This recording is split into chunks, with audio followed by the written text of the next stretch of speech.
So here's the thing. I like Sonic. Wow, who'd have guessed? Sonic videos only make up roughly half my uploads so far. That being said, I often do my best to space out the Sonic videos, generally trying to get at least one video between each. Sometimes this does not end up working, but it's at least what I try to do. Well, not anymore. Kinda. See, I've decided that I want to talk about Sonic's Adventure era. Like, the entire thing. See, this stemmed from me wanting to talk about Sonic Adventure 2 because I have an interesting opinion on that game that I don't hear often. However, I kind of realized I kind of have a unique opinion on most of Sonic's Adventure era. I think it's just because of the position I was in when I first played these, because I didn't touch a single one of these games until only a few years ago. I was born in 2000, so the Adventure era ended just when I got into video games. The Boost era was my era, folks. It's a miracle I remained a fan of the series. And I didn't end up going back to these games until a decent ways into college, so I was well into my adulthood by then. And I just want to share my opinions on these games, damn it. Who's gonna stop me? You? I doubt it. Now, obviously, talking about an entire era of a series is way out of scope for just one video. I'm not out to make Lord of the Rings here. So, instead, we'll be doing one video on each game of the Adventure era. For those who don't know, the Adventure era of Sonic is made up of the following games: Sonic Adventure 1 and 2, Sonic Heroes, Shadow the Hedgehog, and finally, the big one, Sonic 06. And maybe the storybook series, Sonic and the Secret Rings and Sonic and the Black Knight. I'm not sure if I want to talk about them yet. It'll really be up to how this May series is received and how I'm feeling at the time. The only definite break in the series is going to be next month because, I've got something important to do then. But that's for later. For now, let's talk about Sonic Adventure. The year is 1998, and Sega is doing what they do best: failing. Previously, the Sega Genesis managed to actually gain a foothold in the video game market, mostly thanks to Sonic, after Nintendo held a monopoly for years. Sega was struggling to really make a good follow-up after the Saturn, their first 3D console, failed in the West. I guess you could say Sega had a rough transition into 3D. The Saturn failed for a number of reasons, unironically one of them being the lack of a new Sonic game. I wasn't kidding earlier when I said the Genesis only did so well because of the little blue rat. But this was not from lack of trying, mind you. Sega had been attempting a true blue 3D Sonic game for years, going under the title of Sonic X-treme.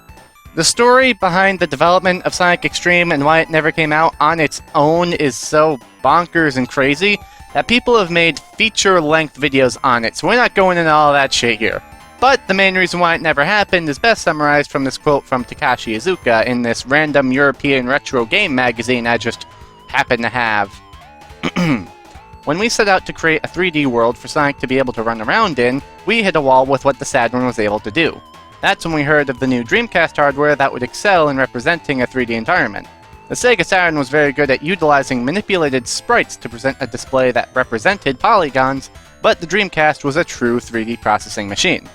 In short, the Saturn just wasn't capable of doing what Sonic Team wanted to do. And also, rather interestingly, by the time the Dreamcast had come out, Sonic Team felt that Sonic needed a revamp. In another quote from that same article, this time by Kazuyuki Hoshino, my impression was that Sonic had lost that fresh, new image that he had when the character debuted. Almost all of that was gone, and the character felt very safe, boring, and conservative. Sonic is a liberal confirmed. Now, in hindsight, that might sound silly, but in reality, it was actually kinda true. You see, at the time, what set Sonic apart from other video game characters is that he was a character. Previous video game mascots like Mario, Link, Mega Man, the Belmont Clan, they're all flat self-insert characters made for the purpose of projecting yourself onto them.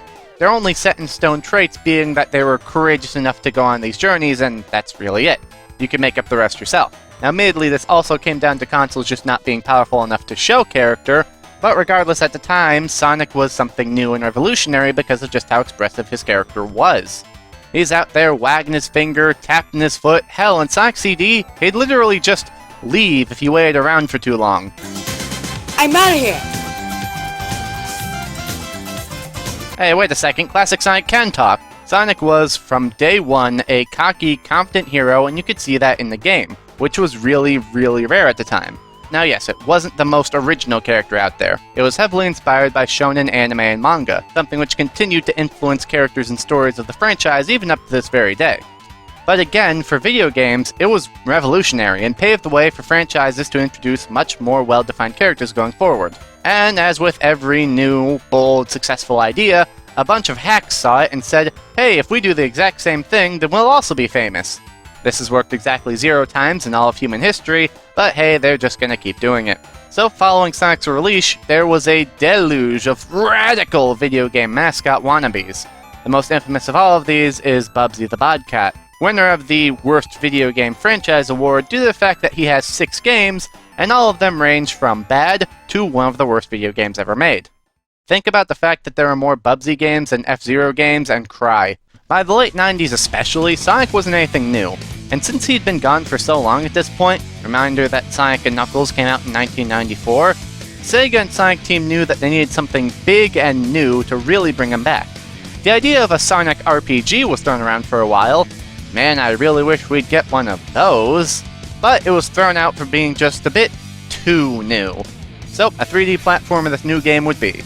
And finally, after years of work, in November 1998 in Japan and September 1999 in America, we were introduced to Sonic's first 3D game, Sonic Adventure. Despite, in retrospect, this game being separated from the classic era, Sonic Adventure is very much a follow-up to the previous Sonic game, Sonic 3 and Knuckles. A fast-paced platformer with multiple playable characters with different playstyles that go through different stories. While Sonic 3 had 2 stories, Sonic Adventure has 6. Sonic is exactly what you'd expect. Running around at top speed, spin dashing, just trying to get to the end of the level in one piece. This game introduced 2 staple moves for Sonic going forward. Number 1, the homing attack. Since Sonic moves so goddamn fast, just jumping into enemies would be difficult. So now, by just pressing the jump button twice, Sonic would shoot off towards an enemy. The other being the lightspeed dash, where Sonic would dash across a line of rings. In this game, though, you need to, stop and charge it up, and without one of the upgrades, it takes a long-ass time. Oh yeah, there are upgrades in this game. Don't worry about it, they're mostly useless. Tails controls a lot like Sonic, just without the homing attack, and this time with his trademark flying. Here, though, Tails is racing Sonic towards the end of the level. At least, sometimes. There's also times where he's fighting his own boss, or sandboarding after a frog, but we'll get to that later. Knuckles is the first major departure, as instead of going after a specific end goal, you're plopped into small but open 3D spaces and tasked with finding 3 pieces of the Master Emerald which broke apart earlier in the game. These things can be hidden basically anywhere, out in the open, inside enemies, inside props, even underground.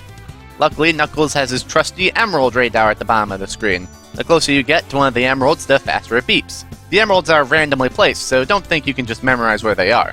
Next is Amy, and she's kinda hard to pin down. I guess technically she's a more slow-paced acrobatic platformer, if you want to put acrobatic in quotes. We have to escape the robot Zero that's chasing her and this little bird friend of hers down.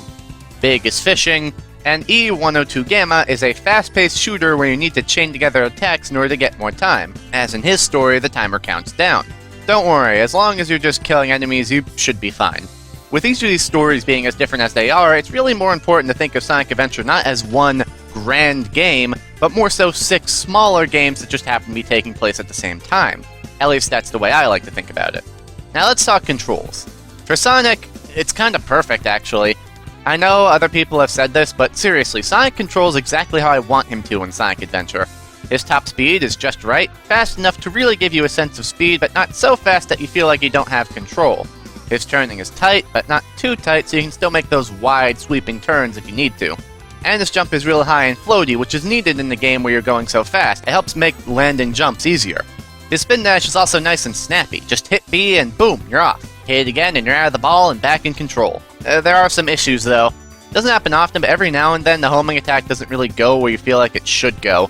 And sometimes Sonic ends up rearing over to the side even when I'm holding the control stick straight. Luckily, this never really causes that big of an issue. You can also do something called spin dash jumping, where you line yourself up on a ramp, spin dash, and jump immediately afterwards. Doing this, you can do some wacky shit, like skipping half of Ice Cap Zone. Tails controls exactly like Sonic, just he can fly, so no complaints there. Knuckles is a bit slower than Sonic, but since his levels are less about going from point A to point B, and more about exploring, that's probably for the best. He is still relatively fast, just not as fast. Apart from that, he keeps his trademark glide and wall climbing ability and even has a punch that's barely worth using. Just jump or glide into enemies, it saves time. Amy is where I start to have an issue. She's even slower than Knuckles, which is kind of absurd. I know they wanted her to be slow, but come on now, she can barely make her way up a ramp. It wouldn't be so bad if her momentum was better, but Jesus, she stops on a dime. It almost feels like I'm playing Sonic Forces or something. Also, unlike everyone else up to this point, she can't do a roll while moving. Her only means of attack is using her hammer. That doesn't sound so bad, but instead of just swinging her hammer to the side to attack enemies, she slams it down on the ground and forces you to stop. That sucks. But if you jump directly afterwards, you can knock yourself in the air and keep your momentum. You can also spin your hammer in the air, which ended up being my main way of attacking. It's a shame. I like the concept behind how Amy plays in this game. I just wish she went a bit faster and could use her hammer without coming to a complete stop. Big as fishing.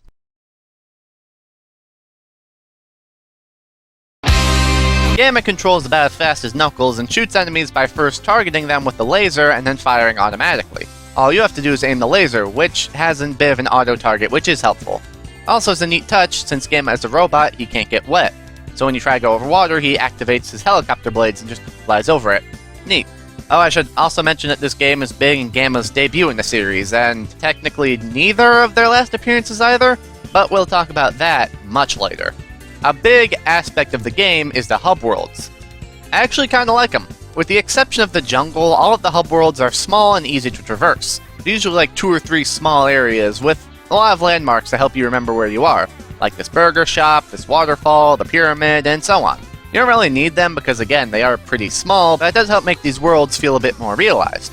That being said, there are moments where you could easily get lost without talking to your friendly little helper orb. Like, how the hell am I supposed to know that in order to progress at one point, you have to go to a different part of the city, go into the sewers, jump out of the sewers, get the Lightspeed Dash upgrade, go to the hotel, get the upgrade that makes the Lightspeed Dash charge faster, then go to the casino, hit this button, and Lightspeed Dash across a trail of rings to finally progress to the next stage. Again, they do have the helper orb though, so it's not that big of a deal. With 6, technically 7, different stories in this game, laying out the plot is a bit confusing. But, let's give it a shot. The story begins with Knuckles resting in front of the Master Emerald one night, atop the magical floating Angel Island. He's contemplating exactly why he's there, why the duty of protecting the Master Emerald was his, when suddenly he completely fails his job. Eggman sort of flies close and does something, it's not really explained, which shatters the Master Emerald and releases 2 spirits from inside of it. One being Chaos, the god of destruction, and the spirit of an ancient Echidna princess named Tikal. We'll learn more about her later. Knuckles continues to be an absolute failure, before suddenly Angel Island crashes down into the ocean below, literally right next to a small tropical island that Tails calls home. While wandering through the jungle, a part of Chaos ends up being eaten by Big the Cat's pet frog, Froggy, who then eats a Chaos Emerald and runs off. Later that night, Sonic is running around the nearby coastal city of Station Square, which is a fucking terrible name for a city. Oh yeah! This is happening! Oh yeah, this is technically the first Sonic game with voice acting. And... Watch out! You're gonna crash! Ah! Back in Station Square, I see. Ah, look! Eggman's robot's on the loose! This is the wrong room. I wonder what happened to Sonic. yeah, it certainly is. Anyway, Sonic has a fight with Chaos, who escapes into the sewage system. And the next day, a lot of shit happens. Tails crashes his plane into a beach nearby where Sonic is napping, so Sonic goes off to save him. Amy is talking about how boring her city life is before Flicky, that's being chased by Zero, flies right into her and she swears to protect the little guy. Knuckles goes looking around Station Square for pieces of the Master Emerald. Gamma is created and beats his brother Beta in a fight, and Big fishes.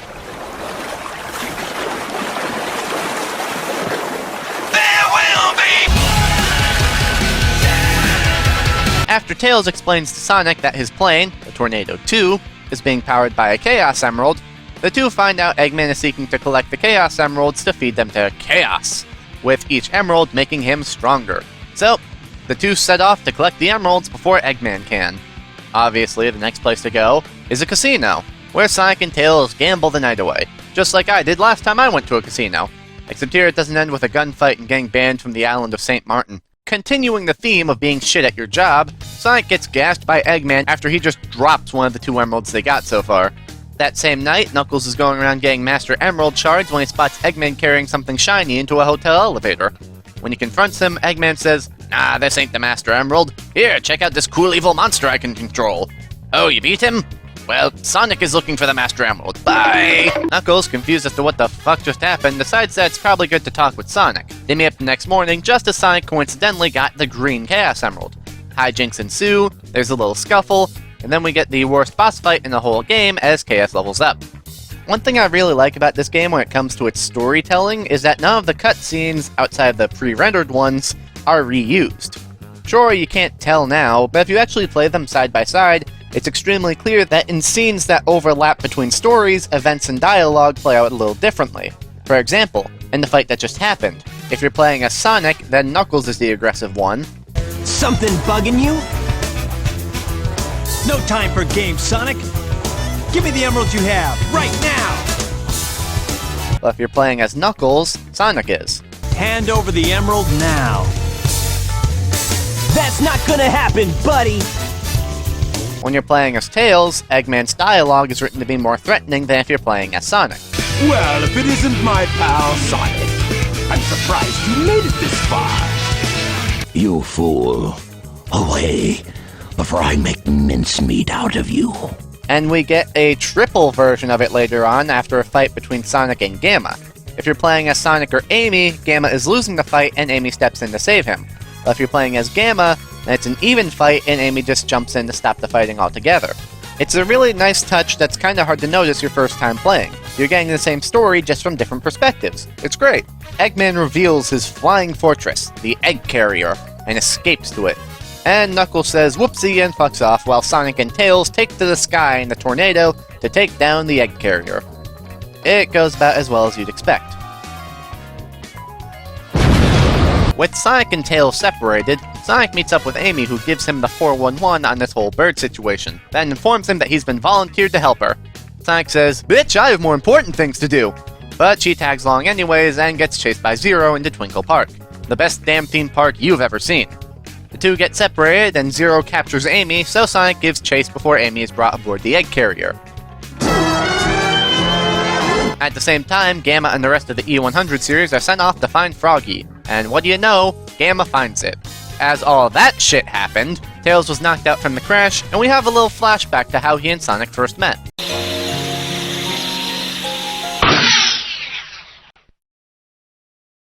Beautiful stuff.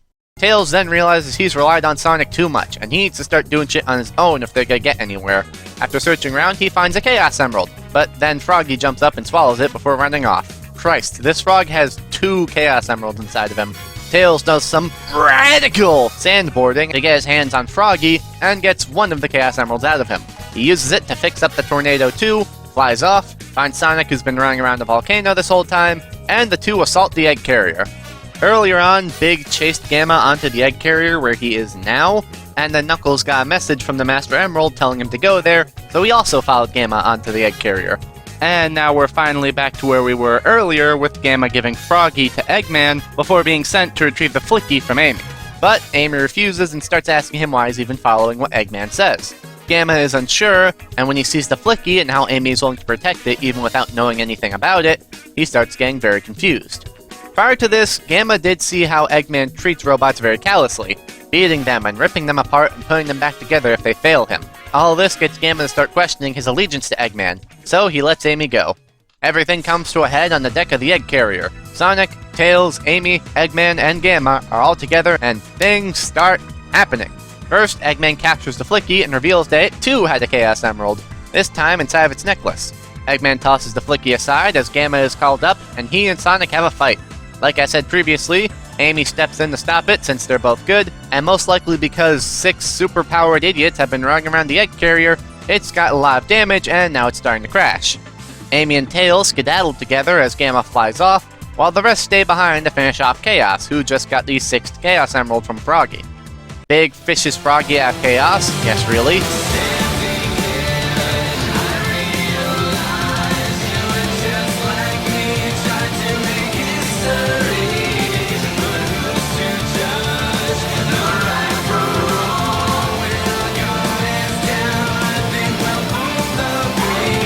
Then Sonic kicks its ass with these ice bombs Eggman is throwing out. After seeing Chaos destroyed, Eggman fucks off, Sonic gives chase, and somehow Big finds out how to use the Tornado 2 and escapes the egg carrier. Hooray! Knuckles is about to leave himself, only to see that somehow Chaos is still alive. He gives it a proper ass kicking, and this time takes the 6 Chaos Emeralds from it, before flying off just as the egg carrier crashes into the sea. Don't count Eggman out yet, as Tails spots him right after the crash, and Eggman proceeds to try and fucking nuke Station Square. Unfortunately for him, Oh, no, it was a dud. now Tails has to race Eggman to the nuke in order to defuse it. Amy somehow fucking misses this entire thing, and notices that the Flicky's necklace is actually a locket, and inside is a photo of his family. How the fuck did a bird get a photograph? Summarizing that the rest of the family must also be on the egg carrier, Amy sets off to find them there. Meanwhile, Knuckles finally puts the Master Emerald back together, and Angel Island flies back up to the sky. Hooray! With the nuke defused by Tails, Eggman pulls out a giant robot and prepares for a fight. You fool. Away, before I make mincemeat out of you. I'm not scared. I'm not scared. I can do this. After Tails defeats Eggman, Station Square screams out in applause. You saved the day! You're the best! I did it all by myself. I always like this little spin that Tails does before he flies off. That's cute. Like he's so excited he has to run around for a second. But yeah, Tails flies off, now with a bit more confidence, having proved to both the people around him and himself that he can be just as brave a hero as Sonic all by himself. Hooray! Sonic, help me! Oh, we're never gonna get over that, are we? Anyways, Gamma realizes that Eggman is evil, and that the only way for his brothers to escape from his control is total destruction. So, that's basically what Gamma does. He goes off and kills the rest of the E100 line. There's even a moment where he realizes that means he's also going to have to kill himself at some point. Rescue complete. Units remaining.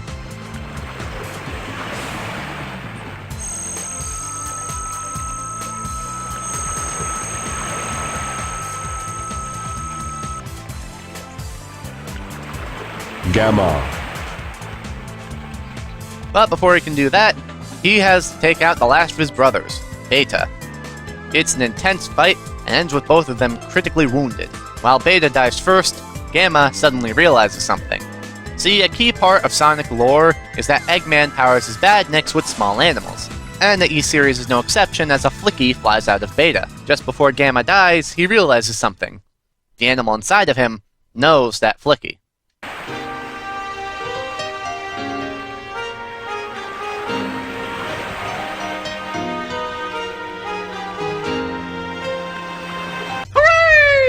Like, immediately after this, Amy makes it to the exact same spot, finds the two Flickies reunited, and reunites her little pet with its family. Suddenly, oh no! Zero finally found them, and it attacks the little birdie. Pushed to her limit, Amy goes fucking berserk mode on the bot and completely obliterates it. Then, she finally reunites the family of Flickies for good. As the family flies off, Amy decides that she too is a bit too dependent on Sonic. So, she decides to leave her boring city life and gain Sonic's respect by becoming a real hero just like the rest of the cast. Hooray! I actually didn't even realize until my most recent playthrough that this game does go out of its way to explain why Amy is now a member of the main cast, as prior to this she was just some random girl in Sonic CD. That's a really nice touch. Alright, so we've been talking about everyone else. You're probably wondering what Sonic's been up to all this time. Why, running through Legends of the Hidden Temple, of course. You could race up to the observatory, spin the sundial, and pass into the room of the Golden Idols. Once there, push down on their bases to release the doors.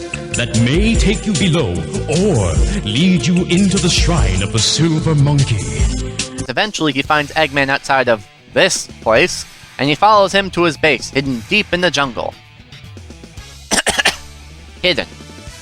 One last level and fight later, Eggman is finally beaten, Sonic gets to chill out, and the day is saved.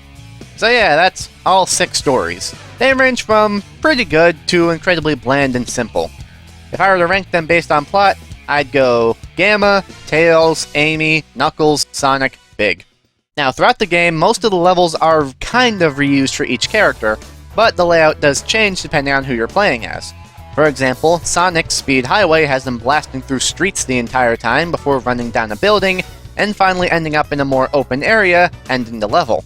Tails' Speed Highway has him following the same path before then flying off to a different area, where he needs to fly between rings and onto these small platforms to make it to the bomb. Then Knuckles is confined to just that last small area in Sonic's stage. I like this well enough, it makes the world feel more connected, but it does lead to some issues when there are parts of the level that multiple characters have access to. Since we just talked about it, the last part of Speed Highway, for example, just feels off.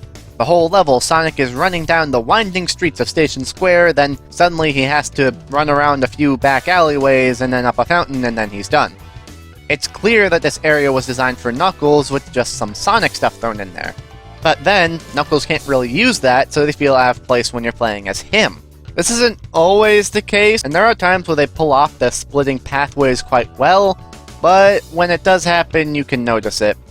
Something I want to say that I feel often gets overlooked in this game is, I love the art style so much. I really like how bright and colorful it can be. It really helps things pop off the screen, while still looking like a place that, with some obvious suspension of disbelief, could still exist in this world.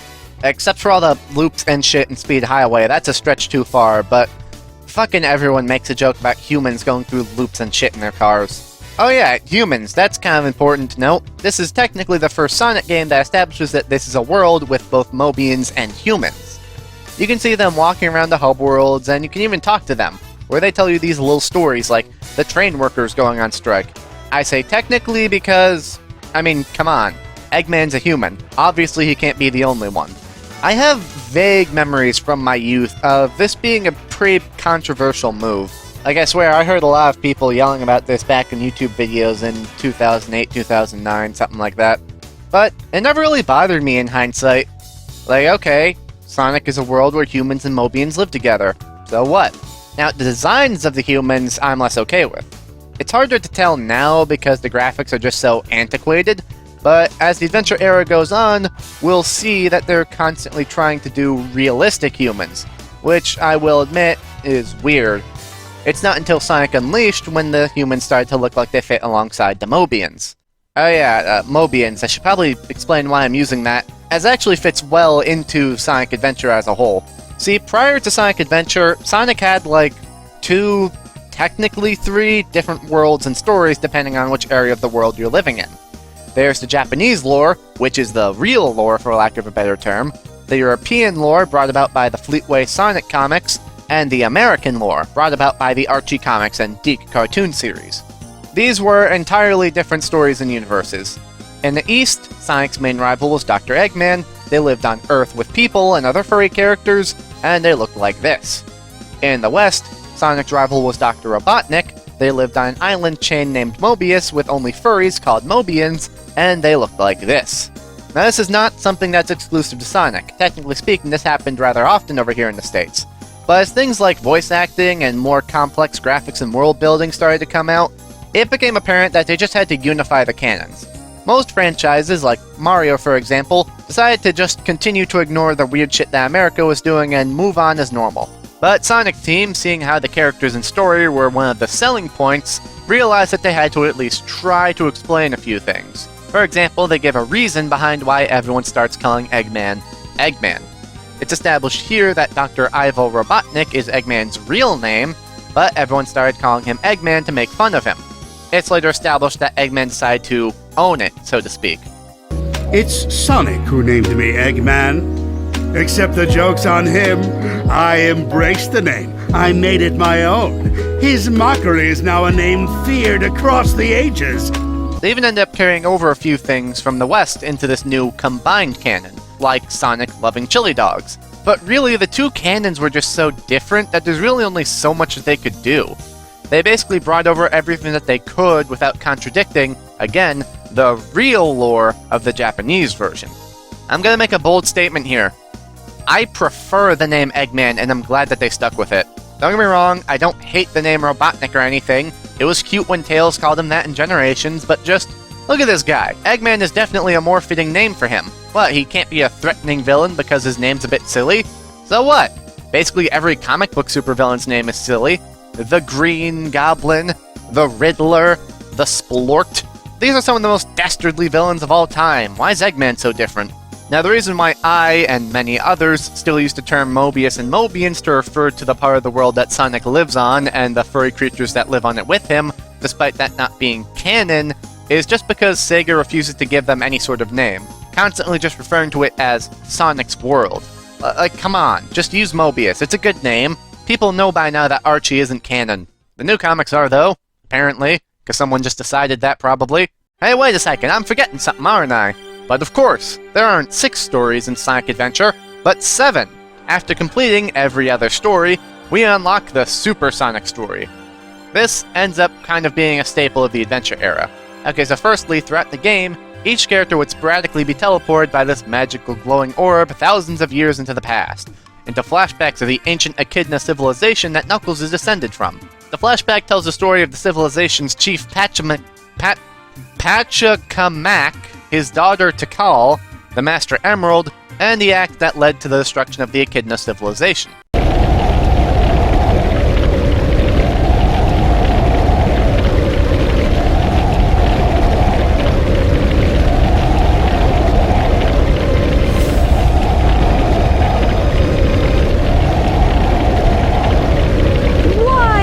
The Echidna civilization itself is actually based off of ancient Mesoamerican empires, like the Incas and the Aztecs and the Mayans. In fact, Tikal, the main character that represents this ancient Echidna civilization, is even named after a real ancient city, also named Tikal. Now, thousands of years ago, on Angel Island, the Echidnas had an advanced empire. Relatively advanced. They still used, like, spears and shit.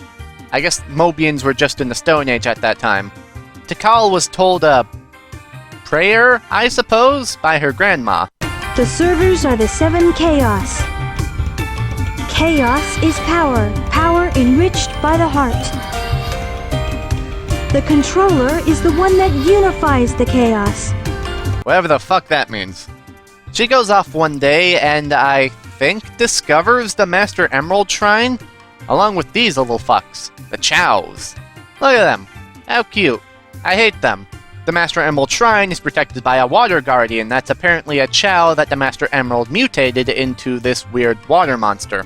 While Tikal just wants to live and let live, P. Diddy wants to use his army to take over the land and use the Master Emerald's immense power.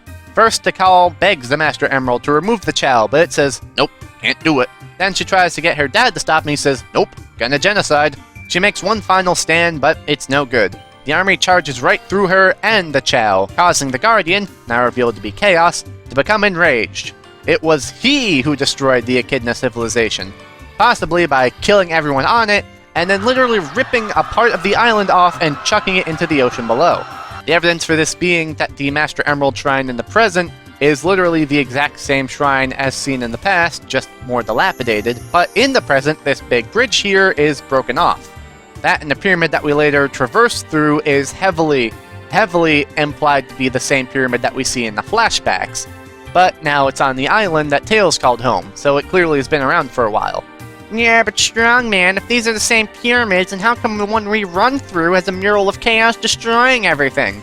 Because Echidnas have prophetic powers, we know that from the ending of Sonic 3. Anyways, after all that wacky shit happens, Tikal decides there's only one way to stop this. So, she seals Chaos and herself in the Master Emerald.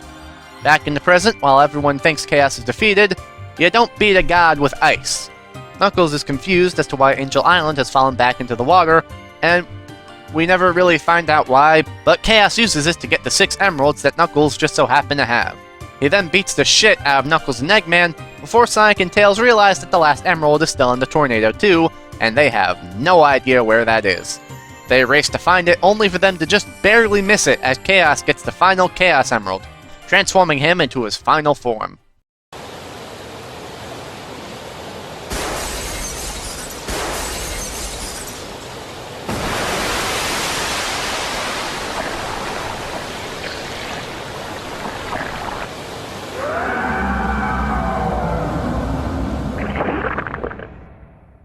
Oh yeah, Station Square just got completely destroyed, by the way.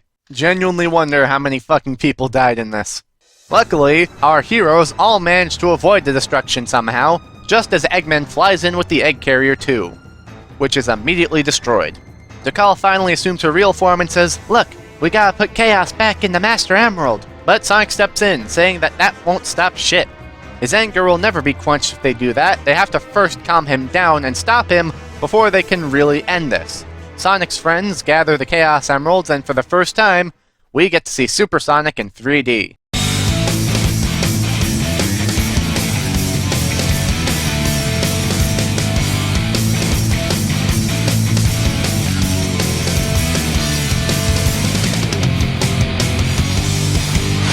Super Sonic controls basically the same as normal Sonic, except he's invincible and can fly on water. Watch the ring counter though as it ticks down every second. Fun fact, they were probably planning to have you play as Super Sonic in normal levels after you beat the game, but they cut it pretty much last minute. The evidence for this is a cut line from Tikal that basically says that. Gather 50 rings and press the action button while you jump. You'll transform into Super Sonic, but watch out for your ring consumption. This is also why Super Sonic has moves that you don't really need to use in the final boss, like the homing attack. You can actually mod this feature back in rather easily. The final boss isn't too hard, just dodge his attacks and keep up enough speed for Sonic to reach the top of Chaos and hit his brain. Do that 8 times while a rock song plays in the background and boom! You just beat Sonic Adventure. With Chaos now calmed down, Tikal shows him that the Chao are now happy, living in peace with the humans and Mobians and everyone else. And finally, the two can move on to heaven, I guess? I guess they just go to heaven. That's cool. All's well that ends well, right? No, Tails, like 500,000 people just died. So what do I think of the game? I really like it. Sure, in some ways it hasn't aged all that great, but I actually say that it's aged better than some other games of its era. The controls are great, the characters act about how they should, the plot is alright as far as shonen anime is concerned. The only issue is you can't play it anymore. Sure, you can find Sonic Adventure on Steam and modern consoles, but that's not Sonic Adventure. It's Sonic Adventure DX. See, after the Dreamcast went off and died almost immediately, Sega ported Sonic Adventure to the GameCube. This port, Sonic Adventure DX, would end up being what was later put on Steam and modern consoles. The issue being, the GameCube was just less powerful than the Dreamcast. A lot of graphical limitations had to be put into place, and I do mean a lot. The game looks noticeably worse. They also changed a lot of character models, and hell, the game's even a lot more glitchy. If you want to play the good version of Sonic Adventure, then you have to either buy a Dreamcast, which you're going to have a hard time finding since we're getting to the point where those consoles are starting to die, or get it on PC and mod the hell out of it. Which I would recommend anyways, because mods are fun.